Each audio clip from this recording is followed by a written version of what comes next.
ಭಾರತ ಪಾಕಿಸ್ತಾನದ ನಡುವೆ ಯುದ್ಧದ ಆತಂಕ, ಬಹುತೇಕ ಯುದ್ಧ ಶುರುವಾಗಿದೆ. ರಾತ್ರಿಯೆಲ್ಲ ಪರಿಸ್ಥಿತಿಯನ್ನ ಪ್ರಧಾನಮಂತ್ರಿ ನರೇಂದ್ರ ಮೋದಿ ಅವರು ಖುದ್ದಾಗಿ ಕ್ಷಣ ಕ್ಷಣದ ಮಾಹಿತಿಯನ್ನ ಪಡಿತಾ ಇದ್ರು. ಸೇನಾಪಡೆಗಳ ಮುಖ್ಯಸ್ಥರ ಜೊತೆಗೂ ಕೂಡ ಪ್ರಧಾನಮಂತ್ರಿಗಳು ಸಭೆಯನ್ನು ನಡೆಸಿದ್ದಾರೆ. ಭದ್ರತಾ ಸಲಹೆಗಾರ, ರಾಷ್ಟ್ರೀಯ ಭದ್ರತಾ ಸಲಹೆಗಾರ ಅಜಿತ್ ದೋವಲ್ ಕೂಡ ನಿನ್ನೆ ನಿರಂತರವಾಗಿ ಸಭೆಗಳನ್ನು ನಡೆಸಿದ್ದಾರೆ. ಕೇಂದ್ರ ಗೃಹ ಸಚಿವ ಅಮಿತ್ ಶಾ ಅವರು ಕೂಡ ಅರೆಸೇನಾ ಪಡೆಗಳು, ಪ್ಯಾರಾಮಿಲಿಟರಿ ಫೋರ್ಸಸ್ ಏನಿದಾವೆ ಅವುಗಳ ಜೊತೆಗೂ ಕೂಡ, ಅವುಗಳ ಮುಖ್ಯಸ್ಥರ ಜೊತೆಗೂ ಕೂಡ ನಿರಂತರ ಸಭೆಗಳನ್ನು ನಡೆಸಿದ್ದಾರೆ. ವೆರಿ ಕ್ರೂಷಲ್ ಡೇ ನಿನ್ನೆ ನಮ್ಮ ಯುದ್ಧ ಸಂಘರ್ಷದ ಹಿನ್ನೆಲೆಯಲ್ಲಿ, ವೆರಿ ಕ್ರೂಷಲ್ ಡೇ ನಿನ್ನೆದ್ದು. ನಾವು ಈ ಬ್ಲ್ಯಾಕ್ಔಟ್ ಮೆಜರ್ಸ್ ಮತ್ತೆ ನಮಗೆ ಗೊತ್ತಿತ್ತು ಅವರು ದಾಳಿ ಮಾಡ್ತಾರೆ ಅಂತೇಳಿ, ಕಾರಣ ಎಸ್ಕಲೇಷನ್ ಮಾಡ್ಲಿಕ್ಕೆ ಅವರು ರೆಡಿಯಾಗಿ ಕೂತಿದ್ರು. ಅವರು ಎಸ್ಕಲೇಷನ್ ಮಾಡಲಿಕ್ಕೆ ರೆಡಿಯಾಗಿ ಕೂತಿದ್ರು. ಹಾಗಾಗಿ ನಿನ್ನೆ ನಾವು ಅದಕ್ಕೆ ತಿರುಗೇಟನ್ನು ಕೊಡಲಿಕ್ಕೆ ನಾವು ಎಲ್ಲ ಸಿದ್ಧತೆಗಳನ್ನು ಮಾಡಿಕೊಂಡಾಗಿತ್ತು. ಹಾಗಾಗಿ ಪಾಕಿಸ್ತಾನದ ದುಸ್ಸಾಹಸ ಏನಿತ್ತು ಅದೆಲ್ಲವೂ ಕೂಡ ನಿನ್ನೆಯೇ ವಿಫಲ ಆಗಿದೆ.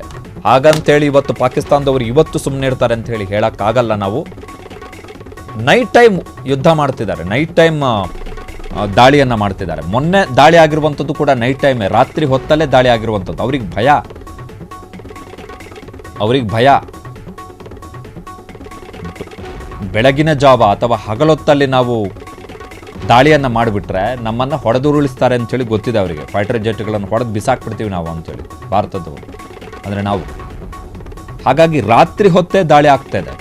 ಮೊನ್ನೆಯೂ ಕೂಡ ಸರ್ಜಿಕಲ್ ದಾಳಿ ಆದ ಬಳಿಕ ಭಾರತದ 15 ಮಿಲಿಟರಿ ನೆಲೆಗಳ ಮೇಲೆ ದಾಳಿಗೆ ಪ್ರಯತ್ನ ಪಟ್ಟಿದ್ದು ಕೂಡ ರಾತ್ರಿಯ ಹೊತ್ತೆ. ನಿನ್ನೆಯೂ ಕೂಡ ದಾಳಿಗೆ ಪ್ರಯತ್ನ ಪಟ್ಟಿದ್ದು ರಾತ್ರಿಯ ಹೊತ್ತೆ. ಬಟ್ ನಮಗೆ ಪಾಕಿಸ್ತಾನದ ಇಂತಹ ಕುತಂತ್ರ ಬುದ್ಧಿ ಗೊತ್ತಿದ್ದೇ ನಾವು ಕಂಪ್ಲೀಟ್ ಬ್ಲ್ಯಾಕ್ಔಟ್ ಅನ್ನು ಮಾಡಿದ್ವಿ. ಆ ಗಡಿ ರಾಜ್ಯಗಳಲ್ಲಿ ಕಂಪ್ಲೀಟ್ ಬ್ಲ್ಯಾಕ್ಔಟ್. ಜಮ್ಮು ಕಾಶ್ಮೀರ, ರಾಜಸ್ಥಾನ ಮತ್ತು ಪಂಜಾಬ್, ಈ ಪ್ರಮುಖ 3 ರಾಜ್ಯಗಳೇನಿದಾವೆ, ಗಡಿ ಹಂಚಿಕೊಳ್ಳುವಂತಹ ರಾಜ್ಯಗಳು, ಇವುಗಳಲ್ಲಿ ಕಂಪ್ಲೀಟ್ ಬ್ಲ್ಯಾಕ್ಔಟ್ ಅನ್ನ ಮಾಡಿದ್ವಿ.